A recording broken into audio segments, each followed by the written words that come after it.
తిరుమల పరకామణి కేసులో మరో ట్విస్ట్ ఇది. సెల్ఫీ వీడియో రిలీజ్ చేశాడు నిందితుడు రవికుమార్. 2023 ఏప్రిల్ 29న తాను చేశానని, అందుకు ప్రాయశ్చిత్తంగానే 90% ఆస్తి స్వామివారికి రాసిచ్చానని ఆ వీడియోలో చెప్పాడు రవికుమార్. తనపై ఎలాంటి ఒత్తిళ్లు లేవని, ఒత్తిళ్లకు గురయ్యానని, ఆస్తులు ఇచ్చానని అంటున్నారని ఆరోపించారు.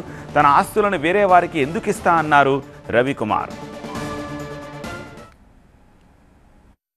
2 సంవత్సరాల క్రితము ఏప్రిల్ 29వ తారీఖున 2023 ఆ రోజు పరకామణిలో ఒక తప్పు చేశాను. నేను ఆ తప్పుకు ప్రాయశ్చితంగా నేను మా కుటుంబము మహాపాపంగా భావించి నా ఆస్తిలో 90% స్వామివారికి ఇవ్వాలని అనుకున్నాము. అలాగే స్వామివారి పేరు రాసి ఇచ్చాము. కానీ దాన్ని కొంతమంది మరోలాగా భావించి దాన్ని ఇంకోలాగా మాట్లాడుతూ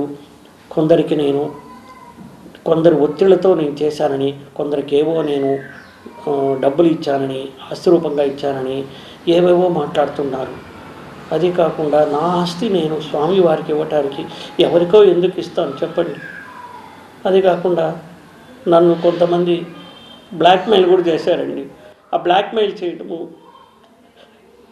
చేశారు. వారి మీద కూడా కొంతమంది మీద కేసులు కూడా పెట్టడం జరిగిందండి. నేను కొన్ని శస్త్రచికిత్సలు చేసుకున్నానని ప్రైవేట్ పార్ట్లో దాని గురించి చాలా అసభ్యకరంగా మాట్లాడారు.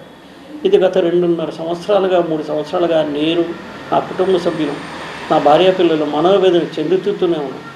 ఈ రోజు వరకు కూడా మేము ఆ బాధ నుంచి కోలుకోలేకుండా ఉన్నాము. వాటి గురించి డిబేట్ పెట్టడం, మా గురించి అసభ్యంగా మాట్లాడడము మేము తీసుకోలేకపోతున్నామండి.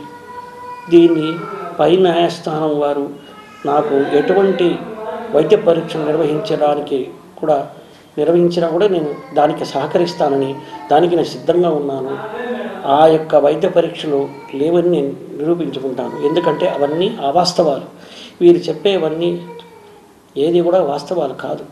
దయచేసి అర్థం చేసుకోండి. నా మనోవేదన ఈ రోజుకి నేను, నా భార్యాపిల్లలు తలుచుకుంటే నేను ఎంత మహాపాపం చేశారు తలుచుకుని బాధపడి రోజు లేదు.